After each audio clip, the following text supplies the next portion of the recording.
Until now, we have been using a very simple uniform inflow model based on Glover's inflow model. It's an actuator disk model.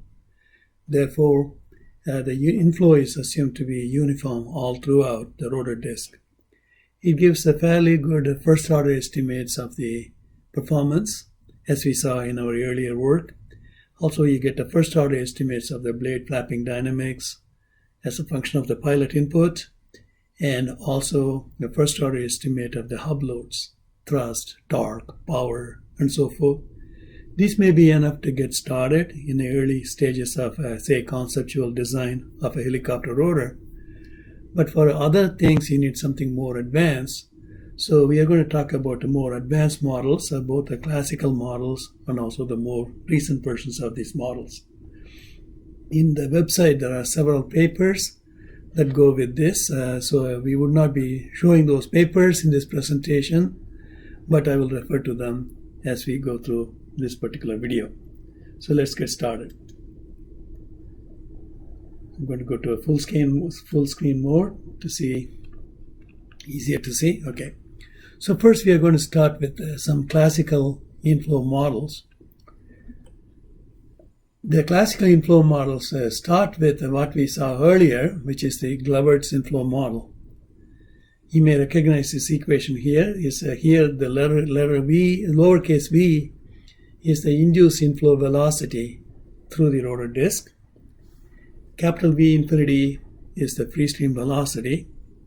Alpha is the angle between the free stream and the rotor disk. Depending on the coordinate system, you may have a shaft plane or a tip path plane or a no feathering plane.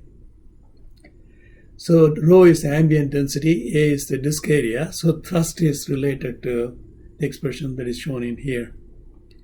If you non-dimensionalize the thrust by dividing by density times area times disk area, density times disk area times tip speed squared, then you get a non-dimensional expression for the CT, which has got the 2 still on the right hand side. Lowercase v, when you divide by omega capital R, becomes V sub I, which is the lambda I. Omega v over omega R becomes lambda I, which is the induced inflow ratio. And then the V infinity sine alpha plus capital V is the total velocity entering the rotor disk. One is coming from the free stream, because the disk is tilted at an angle of alpha. V infinity times sine alpha is the free stream component normal to the disk, plus induced velocity V. So if you take V infinity sine alpha plus lowercase v divided by the tip speed is what we call lambda. So sometimes this is called a total inflow ratio. So this could be iteratively solved for lambda I, and then you can get the expression, without any problem. For a given CT and a given alpha, usually alpha is in a tip path plane. This gives reasonable answers for performance, but does not give good answers for blade dynamics or for vibratory loads. Why is that? If you look at the wake of a rotor, I'm just looking at the tip vortex from one of the blades. The flow is coming from left to right in the helicopter fixed coordinate system. So the free stream convects the wake from left to right. Therefore, in this picture, you see lots of extra tip vortices on the back end of the rotor disk between psi equal to 270 degrees to psi equal to 90 degrees compared to the front portion of the rotor disk, which goes from psi equal to 90 degrees to 270 degrees. The induced velocity caused by the vortices depends on how far is the point from the vortex. So since we have a lot of vortices in the back end of the rotor disk, it follows that you get a lots of inflow in the back end of the rotor disk compared to the front end of the rotor disk. Okay. That means the upstream of the rotor, as I have shown in this picture, you have less induced velocity than in the back. So we can expect, because of this asymmetry, fore aft asymmetry, induced velocities are not going to be uniform, they're going to be non-uniform.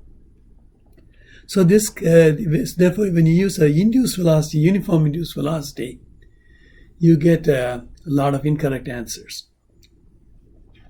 By the way, blade response also changes. Okay, so if you look at this picture, we already saw earlier that the advance ratio, the advancing blade at psi equal to 90 degrees sees a higher dynamic pressure because it's V infinity plus omega r.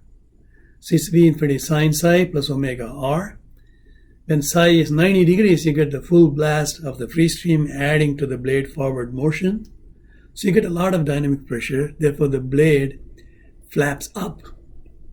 So the maximum flapping angle will tend to occur in front of the rotor 90 degrees later at psi equal to 180 degrees.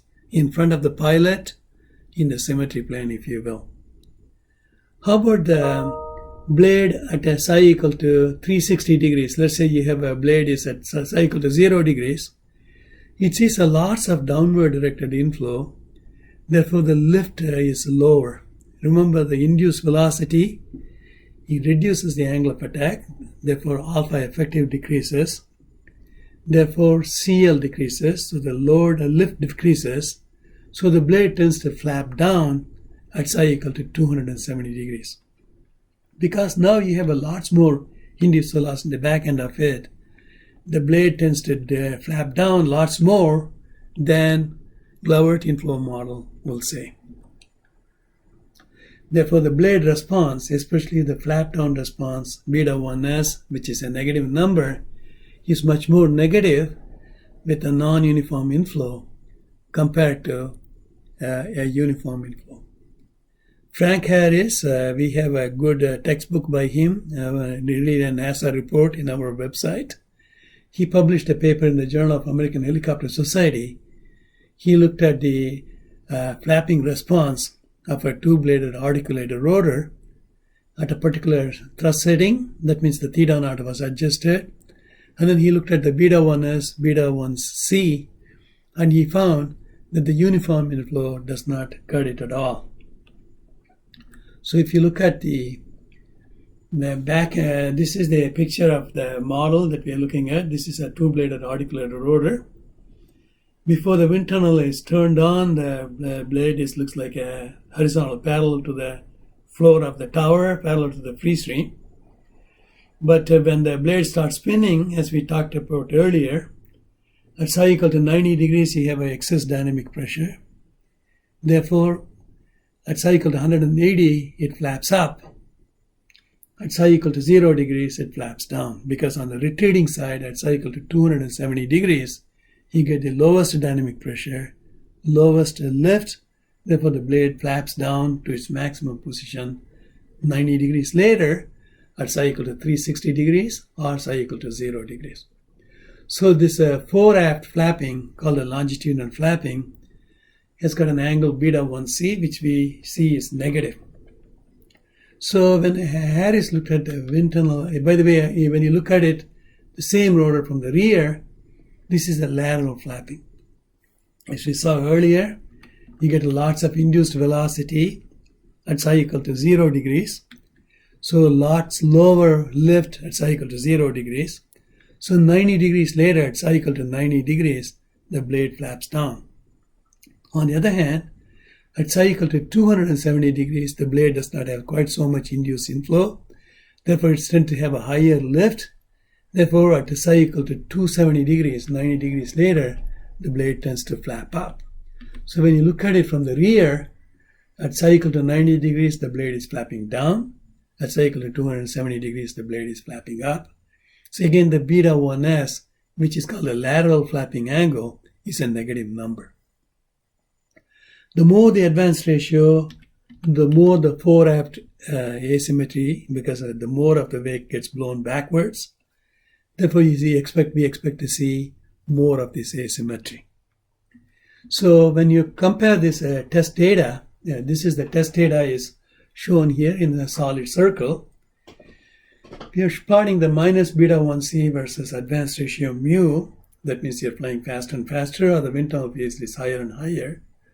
The dotted line is what you would get using a Glavert induced uniform inflow model. It more or less follows along the trend. It does underpredict beta 1s, the beta 1c, the negative value slightly by half a degree to 1 degree or so, maybe half a degree. If you use a more advanced inflow models that we are going to talk about as part of this work, you get a slightly better behavior. Okay, the rigid wake. Camarade 2 is a Wayne Johnson's computer program. He commercially makes it available. His earlier versions are called Camarade JA. JA stands for Johnson Aeronautics, either with a free wake, and those models tend to do better compared with the experiment. So longitudinal flapping looks like this. How about the lateral flapping? We find lots of differences. The uniform inflow is way under predicting by as much as 2 or 3 degrees. And the more advanced models produce slightly better answers. We are going to look at all these advanced models in a little while. And Wayne Johnson's free wake model, it turns out, predicts the best. That's not shown in here. We have only shown the prescribed wake here, but his model predicts it better. So we see that the inflow plays a big difference in the blade flapping dynamics, therefore the blade air loads, therefore the blade hub loads, vibratory levels, and so forth. Another example is a H-34 flight test at a particular thrust setting, CT, divided by the blade solidity of, so CT over sigma is 0.087. The advance ratio, which is roughly the forward speed divided by the tip speed, is 0.18. So we have shown the free wake model that Wayne Johnson's computer program, Camarade 2, will compute. This is from a paper he published in 1995 in the American Helicopter Society model. And this is the azimuthal variation of the blade lift at a particular radial location of 95%. Solid circles are the test data. The dotted line, which we see, is what we get from the Glovert inflow model that we covered up to now. If you use the methodology, we have talked about the analytical integration of a lift, analytical integration of the hub loads, analytical determination of the rotor lift. This is what you would get. You see, it's got a nice smooth function. It's got 3 peaks to it, indicating that 3 per rev harmonics is the maximum that our inflow can capture. On the other hand, H-34 rotor in reality has got a more rapid variations, up and down variations of the lift. Why does it occur? Some of it is because of the non-uniform aerodynamics, although this is not traveling at a very terribly high advance ratio. More because of the inflow velocity, non-uniform, and also in some cases the vortex filaments come very, very close to the blade. The closer they are, the higher the induced velocity because of the Biot-Savart law that we talked about earlier when we were talking about the prescribed wake models and free wake models for hover. Therefore, very close proximity when the vortex is near the blade, we call what we call a blade-vortex interaction that can abruptly increase the angle of attack and abruptly decrease the angle of attack. Therefore, the L prime can very abruptly go up and go down. One more thing that can happen is dynamic stall, where the lift abruptly rises, then the blade stalls, then it drops. So a number of reasons, the air loads is not what we are predicting at all up to this point. How about another vehicle? This is a Sikorsky aircraft 349. It's flying at a CT over sigma, slightly lower at 0.065, lower advance ratio of 0.14. But in this case, at 97%, again, you see our aerodynamics, dotted line, uniform inflow, produces a very, very smooth curve. You see 3 peaks, one in near cycle to 0, the second year around cycle to 225, third around 315, so we see 3 harmonics. But in reality, the loading is dramatically varying up and down, and the reason is because of, in this case, blade-vortex interaction. So we need better wake models. Camerads to free wake geometry is considered a gold standard in these type of calculations. This model is available. Similar models, Gordon Leishman has got a free wake model, and that's available in RCAS. So all these models will be available in comprehensive programs such as CAMRAD, DIMOR, and also RCAS, UMARC, and so forth. So we are going to just take a flavor of what are these models look like. So that's what we are trying to do in our particular presentation here. So let's take a second look at the blade vortex interaction. Let's consider a helicopter that is descending. That means it's losing altitude. The wake vortices are being pushed down by the induced velocity. But because the rotor disk is also going down because of the descent, the lateral distance between the wake and the rotor disk is decreasing. So the blades come in closer proximity to the tip vortices. So the vertical spacing between the blade and the vortices is lower. So shorter the distance, Biot-Savart says, produces higher induced velocity. It also can very rapidly vary, as we will show in the next picture. So when you have such a large variation in induced velocity, you have a large variation in alpha, sometimes within a chord length of travel. Then you have a large variation in the lift. Such abrupt change in the lift over a chord length of travel. Remember, for example, a Black Hawk has got a chord length of 1.5 foot. The speed of the tip is about 660 foot roughly per second. So if you divide 1.5 by 660, you will get 1/400th of a second, which is roughly 2.5 milliseconds. Within the 2.5 milliseconds, the lift dramatically changes.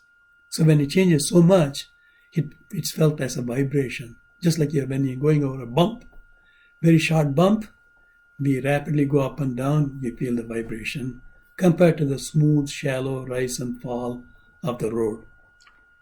Here is a picture of the blade vortex interaction.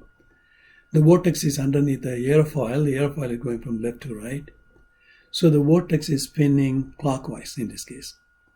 So much of the airfoil feels an upwash, upward directed induced velocity.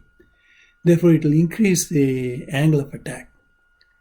But the same vortex, when it's near the trailing edge, is producing a downwash.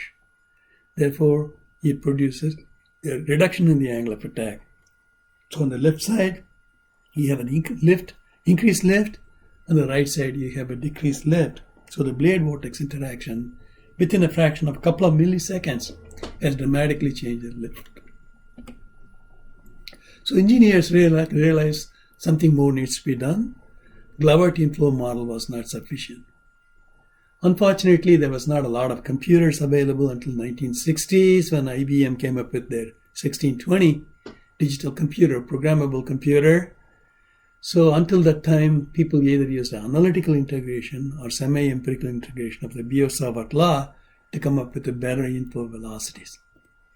After 1960s, numerical methods became available, and then people like Scully at MIT, Wayne Johnson, Gordon Leishman, they started developing more advanced.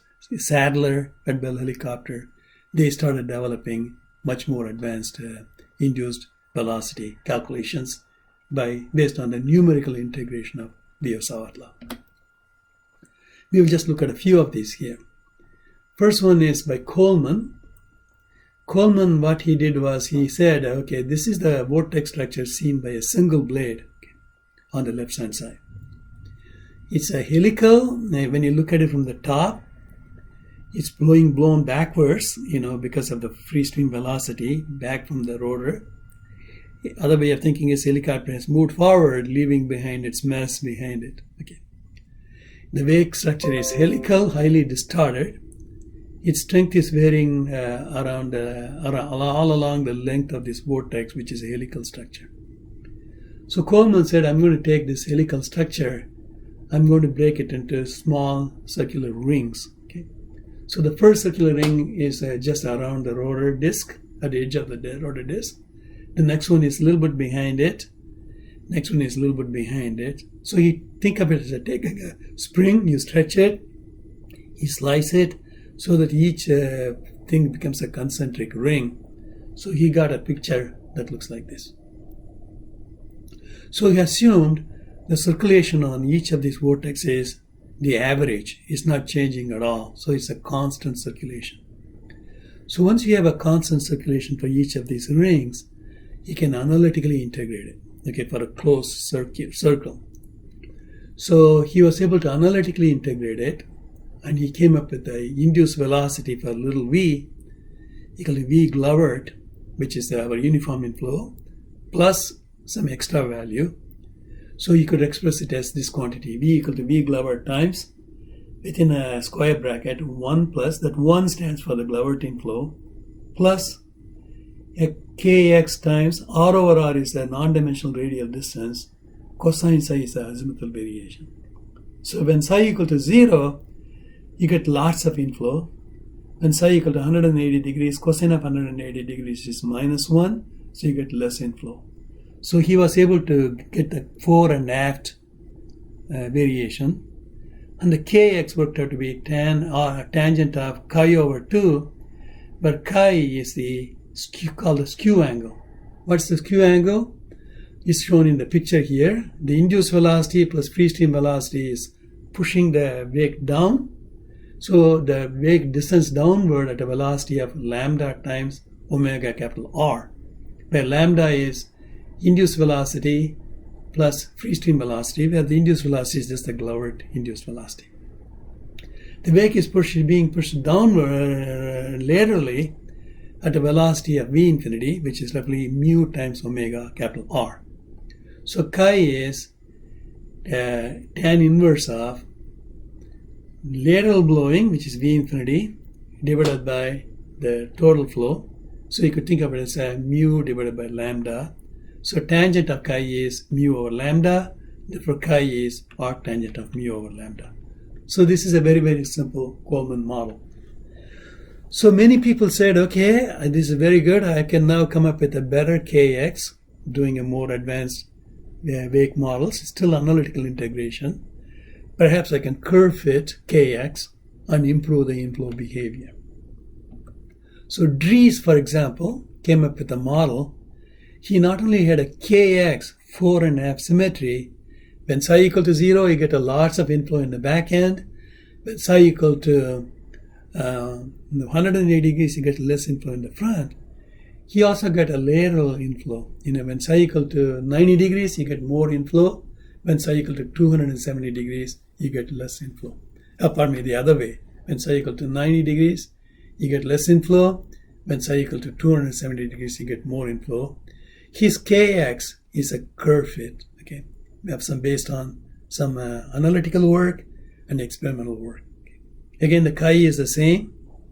He used a more complicated kx compared to what Coleman had done. Then Blake and White came up with a similar to Coleman, except the kx was defined differently. It was square root of 2 times sine of chi, but chi is arctangent of mu over lambda.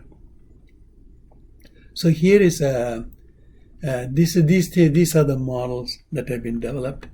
Blake's model especially does a good job of predicting the longitudinal flapping and lateral flapping of this experiment, but Frank Harris says it doesn't work always consistently. So analytical inflow models, such as the one by Dries, Blake, Coleman, they do not necessarily work the best.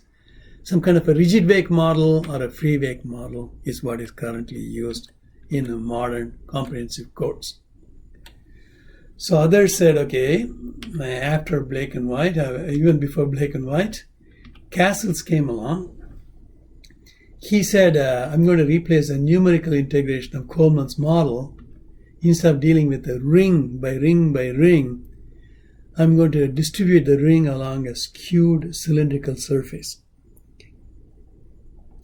So it was a distributed vorticity rather than a discrete vorticity. So he said it's a distributed vortex sheet that looks like a cylindrical skewed cylinder like this. So think of it as a right circular cylinder.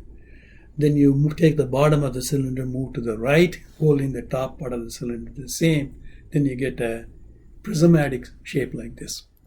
All along the cylindrical sheet, the vorticity is constant. You have vorticity only on a cylindrical surface.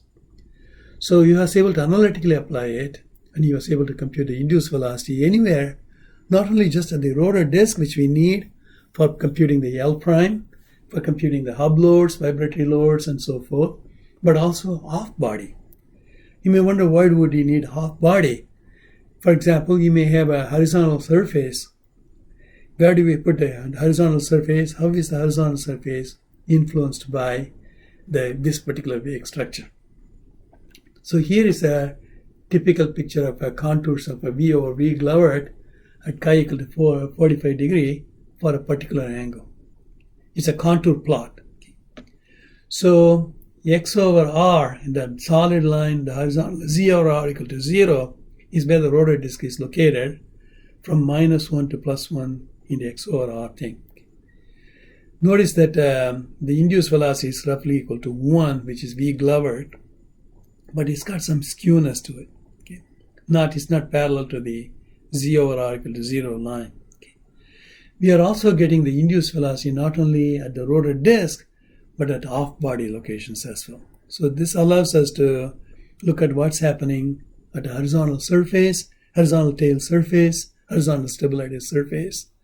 Perhaps a wing that is mounted underneath the rotor for munition, fuel tanks, and so forth. We could compute the off-body induced velocity.